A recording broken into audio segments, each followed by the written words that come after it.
Friends, आज हम बात कर रहे हैं यस बैंक की। यस बैंक में आज काफ़ी बड़ी गिरावट हुई, करीब 3.5% के आसपास गिरावट हुई है।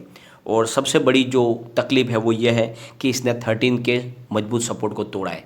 तो अब आगे क्या संभावना बन रही है? क्या बड़ी गिरावट होने वाली है या फिर वापस स्टॉक बाउंस बैक दे सकता है? क्या संभावना बन रही है? ये गिरावट के पीछे मेन वजह क्या है? क्यों इतनी बड़ी गिरावट हुई तेजी के बाद, जबकि वातावरण पॉजिटिव बना हुआ है? और यस बैंक में तो काफ़ी अच्छी पॉजिटिव न्यूज़ भी है लगातार, उसके बावजूद भी स्टॉक में गिरावट हुई। तो उसके पीछे जो मुख्य वजह है, जो रीज़न है, उसको हम डिस्कस करेंगे। साथ में जानेंगे क्या इस गिरावट को इन्वेस्टमेंट के लिए एक मौके की तरह इस्तेमाल करना चाहिए, क्या इस समय जितनी बड़ी गिरावट हो उसमें उतना हमें निवेश करना चाहिए, या फिर अभी हमें यस बैंक से और इस मार्केट से भी दूर रहना चाहिए। क्योंकि बहुत सारे जो एनालिस्ट हैं उनका कहना है कि एक बड़ा करेक्शन आने वाला है। तो अगर करेक्शन आएगा तो फिर सारे शेयरों में गिरावट होगी, तो क्या उसका हमें इंतजार करना चाहिए या फिर अभी खरीदारी कर लेनी चाहिए? क्योंकि जो करेक्शन आने वाला है ये काफ़ी समय से कहा जा रहा है, लेकिन अब तक करेक्शन आया नहीं है। छोटी सी गिरावट के बाद में फिर माहौल तेजी का बन जाता है, लेकिन आज बाजार में बड़ी गिरावट हुई है, करीब 550 के ऊपर बाजार ने गिरावट दिखाई है। तो क्या यहाँ से करेक्शन का दौर जारी होने वाला है? तो सारी संभावनाओं को तलाशेंगे और जानने की कोशिश करेंगे क्या इस समय हम यस बैंक में निवेश कर सकते हैं, और जिसने भी यस बैंक में निवेश किया हुआ है उसको अगर प्रॉफिट मिल रहा है तो क्या प्रॉफिट बुक करके निकल जाना चाहिए। तो सारी संभावनाओं को तलाशेंगे। लेकिन फ्रेंड, उससे पहले अगर आप पहली बार हमारे चैनल पे आए तो चैनल को सब्सक्राइब कर दीजिए, एक बेल आइकॉन दबा दीजिए ताकि जब भी नया वीडियो बने पहला नोटिफिकेशन आपको मिले। वीडियो पसंद आए तो लाइक शेयर जरूर कीजिए। चलो फ्रेंड्स, वीडियो स्टार्ट करते हैं। मैं हूँ आपका दोस्त SB दवे और हमारे अपने चैनल ऑनलाइन कमाई में आपका बहुत बहुत स्वागत है। फ्रेंड्स, मैं हमेशा आपको यस बैंक के बारे में जेन्युइन न्यूज़ ही देता हूँ और कोई भी बड़े ख्वाब आपको कभी नहीं दिखाता हूँ। मैंने कभी आपको ऐसे नहीं बताया कि आज अपर सर्किट लग जाएगा, आज लोअर सर्किट लगेगा। जो भी है बाजार की संभावनाओं के अनुसार ही हम बात करते हैं, ऐसे बड़े ख्वाब नहीं दिखाते। परंतु एक बात का ये आप बिल्कुल क्लियरली समझ लो, यस बैंक का भविष्य बहुत उज्ज्वल है। आने वाले समय में ये आपको बहुत अच्छा रिटर्न देगा, ये बात तो बिल्कुल सही है और ये मैं हर बार आपको कहता हूँ। आज कारोबार की अगर बात करें यस बैंक की, तो बड़ी गिरावट हुई है यस बैंक के स्टॉक में। करीब स्टॉक ओपन हुआ था 13 पर और इसने अच्छी खासी तेज़ी भी बताई, 13.75 का हाई भी बनाया, लेकिन लो 12.70 को बना के एंड में 12.80 पर करीब 3.40% डाउन पर क्लोजिंग दिए। तो ये जो गिरावट है इसके पीछे वजह है बाजार और बैंकिंग शेयरों में भी बड़ी गिरावट है, ज़बरदस्त गिरावट है। और इस गिरावट के पीछे सबसे बड़ी वजह है एसबीआई में बड़ी गिरावट थी, और आपको पता ही होगा एसबीआई का बड़ा स्टेक यस बैंक के अंदर है। तो एसबीआई में गिरावट होती है, उसका असर तो यस बैंक पे पड़ता ही है। करीब 4% के आसपास एसबीआई में आज गिरावट हुई है।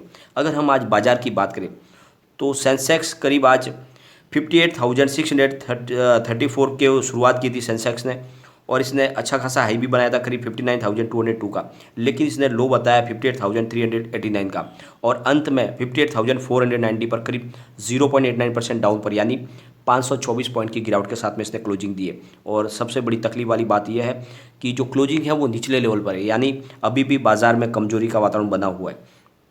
अगर निफ्टी की बात करें तो निफ्टी 17,366 पर करीब 1.24% की गिरावट दिखाई है। निफ्टी बैंक में 37,075 पर करीब 1.95% की गिरावट देखने को मिली है, और निफ्टी PSU बैंक में 2,359 पर करीब 4.33% की गिरावट है। तो बड़ी गिरावट हुई है गवर्नमेंट की बैंकों के अंदर, सरकारी बैंकों में करीब 4.5% के आसपास ज़बरदस्त गिरावट हुई है। निफ्टी प्राइवेट बैंक की बात करें तो 19,357 पर के ऊपर करीब 1.96% की गिरावट हुई, 2% की गिरावट हुई है प्राइवेट बैंकों में। और इसके ये जो रिकवरी हुई है इसके पीछे वजह है एक दो बैंक जिसमें अपनी खुद की उनकी न्यूज़ के बलबूते पे उसमें तेज़ी बनी है, और इस वजह से यहाँ पे थोड़ा सा आंकड़ा रिकवर होता हुआ दिखाई दे रहा है। वरना प्राइवेट बैंकों में भी काफ़ी ज़्यादा दूसरे बैंकिंग शेयरों में ज़बरदस्त गिरावट हुई है, जैसी यस बैंक में हुई है वैसी उनके अंदर भी हुई है। तो जो गिरावट है उसमें जो वजह है वो यस बैंक नहीं है, बल्कि पूरा ओवरऑल बाजार है और बैंकिंग शेयर है, और जहाँ पे बहुत ज़्यादा कमजोरी देखने को मिली। वॉल्यूम की अगर हम बात करें तो BSE में 2 करोड़ 69 लाख का वॉल्यूम हुआ, सामने 1 करोड़ 21 लाख की डिलीवरी उठाई गई है, और डिलीवरी का परसेंटेज है 45.07%। तो BSE में अच्छी खासी डिलीवरी बेस काम हुआ है, लेकिन लोग अभी भी बहुत ज़्यादा डरे हुए, अभी भी वो थोड़ा सा गिरावट का माहौल देख के डरने लगते हैं और ख़रीदारी के बजाय माल बेचना पसंद करने लगते हैं। NSE की अगर हम बात करें तो 14 करोड़ 90 लाख का वॉल्यूम हुआ है, और सामने 5 करोड़ 65 लाख की डिलीवरी उठाई गई है। तो डिलीवरी का परसेंटेज है 37.96%। यहाँ पर भी अच्छी खासी डिलीवरी बेस काम हुआ है, वॉल्यूम भी अच्छा है। अगर हम इसके सेलर बायर के आंकड़ों को देखें तो वहाँ पे बहुत चौंकाने वाले आंकड़े निकल के आ रहे हैं। बायर थे 1 करोड़ 55 लाख बायर थे जब बाजार क्लोज हुआ तो, लेकिन सामने सेलर 6 करोड़ 16 लाख। तो आप देख लो कितना फ़र्क है। यानी लोग किसी भी हालत में इसमें से निकलना चाहते हैं। लोग को लग रहा है कि ये फिर से स्टॉक कहीं नीचे ना आ जाए, तो जल्द से जल्द वो इसमें से छुटकारा पाना चाहते हैं। और इसी का नतीजा है कि स्टॉक में बाजार के अंत में बड़ी गिरावट हुई है, वरना पूरे दिन करीब 3 बजे के आसपास तक तो स्टॉक 13 के ऊपर ही ट्रेड कर रहा था, मजबूत लग रहा था। लेकिन फिर लोगों का भारी सेलिंग प्रेशर आया, जो ये बायर सेलर के आंकड़े बता रहे, और इसी वजह से स्टॉक 13 के जो सपोर्ट को तोड़ के अंदर आ गया। तो लोग अभी भी बहुत ज़्यादा डर रहे, उनको लग रहा है कि जल्द से जल्द स्टॉक में से निकल जाना चाहिए, कहीं बहुत ज़्यादा लॉस ना हो जाए। और ये नतीजा है कि यहाँ पे गिरावट हुई। हकीकत में गिरावट में आपको खरीदारी का मौका बनाना चाहिए। अगर हम इसके वॉल्यूम को एनालिस करें तो पिछले 1 महीने पहले इसका 25 करोड़ रुपीज़ का वॉल्यूम था। 1 वीक पहले इसका 62 करोड़ रुपीज़ का वॉल्यूम था, और फ्राइडे को इसका 67 करोड़ रुपीज़ का वॉल्यूम हुआ। आज इसका 21 करोड़ रुपीज़ का वॉल्यूम हुआ। तो वॉल्यूम में कमी है, और इसके पीछे जो वजह है कि थोड़ा बाज़ार को देख के रुक के बहुत सारे जो बड़े खरीदार हैं वो भी रुके हुए। करेक्शन आएगा तो फिर प्राइस नीचे आएगी, तो वहाँ पे खरीदारी का मौका बनेगा, क्योंकि स्टॉक तो काफ़ी अच्छा तेज़ी से इसने रिकवर कर लिया, काफ़ी तेज़ी बनी है। तो यहाँ पे अब वेट कर रहे हैं बड़े फंड हाउस खरीदारी के लिए कि थोड़ा और करेक्शन आए तो खरीदारी करें। अगर हम इसके कम्युनिटी सेंटीमेंट की बात करें तो 84% बाय की कॉल है, 10% सेल की कॉल है और 6% होल्ड की कॉल है। तो इसका मतलब अभी भी 90% लोग 100 में से लेना पसंद कर रहे हैं स्टॉक को। तो खरीदारी अभी भी दिख रही है। सबसे जो बड़ी बात है कि इसके जो पिवट लेवल है वो आंकड़े बहुत अच्छे दे रहे हैं। यानी अगर अभी स्टॉक तेज़ी की तरफ दौड़ने लगा तो काफ़ी अच्छे ऊपर तक जा सकता है शॉर्ट टर्म में ही। यहाँ से स्टॉक स्लिप अगर और होता है तो 12.63 पे इसका फर्स्ट सपोर्ट मिलेगा। स्टॉक अगर यहाँ पर भी नहीं रुकेगा तो सेकंड सपोर्ट इसका फिर 12.02 का है, और यहाँ पर भी स्टॉक में अगर गिरावट जारी रहती है तो फिर ये 11.08 तक जा सकता है, यानी अपने पुराने लेवल तक पहुँच सकता है अगर बाज़ार में ऐसे ही गिरावट जारी रही तो। लेकिन स्टॉक में अगर तेज़ी का वातावरण बनने लगा, बैंकिंग शेयर अगर मजबूत हुए, तो फिर स्टॉक 14.18 पे फर्स्ट टारगेट पे पहुंचेगा, और इसको अचीव कर लिया टारगेट को तो फिर सीधा 15.12 तक जाएगा। और ये दूसरा टारगेट क्रॉस करते ही स्टॉक तीसरे टारगेट यानी 15.73 तक जाने को तैयार हो जाएगा, यानी 16 के आसपास जा सकता है। तो फिलहाल इसकी लेंथ बहुत बड़ी है, स्टॉक दोनों तरफ दिख रहा है, यानी 11 से लेकर 16 के आसपास की इसकी रेंज है। गिरावट में 11 दिखा सकता है और तेज़ी में ये 16 तक भी जा सकता है। तो इसलिए अब आपको वेट एंड वॉच ही करना होगा। इस समय आप बड़ा निर्णय नहीं ले सकते। अगर आपने बड़े ऊपर के लेवल से अगर इसमें खरीदारी की और अगर आपका बहुत ज़्यादा लॉस हो रहा है तो निचले लेवल पे आने पे आपको इसको थोड़ा सा एवरेज कर लेना चाहिए, और बड़ी तेज़ी बने तो मौका देख के आपको इसमें प्रॉफिट बुक भी करना चाहिए। यस बैंक में एक तरफा आपको तेज़ी देखने को नहीं मिलेगी, काफ़ी समय लगेगा स्टॉक को ऊपर जाने के लिए। ये बात अलग है कि तेज़ी तो बननी है। बैंक का जो प्रदर्शन है वो बहुत अच्छा है, जिस तरह से मैनेजमेंट निर्णय ले रहे हैं वो भी बहुत अच्छे हैं।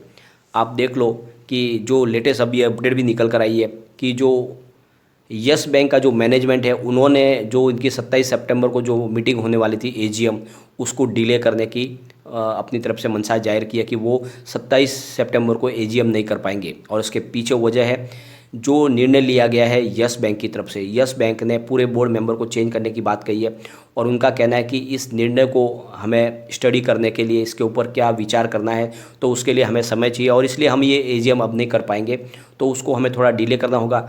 हम कानूनी राय भी लेंगे, और जो नए बोर्ड मेंबर के जो परमिशन चाहते हैं, जो बोर्ड मेंबर नए बनाने चाहते हैं, अशोक सूरी के समेत दूसरे जो और भी मेंबर है जिनको यस बैंक की तरफ से नॉमिनेट किया गया कि इनको आपको बोर्ड में शामिल करना चाहिए, तो उस निर्णय पे भी विचार करना होगा हमें।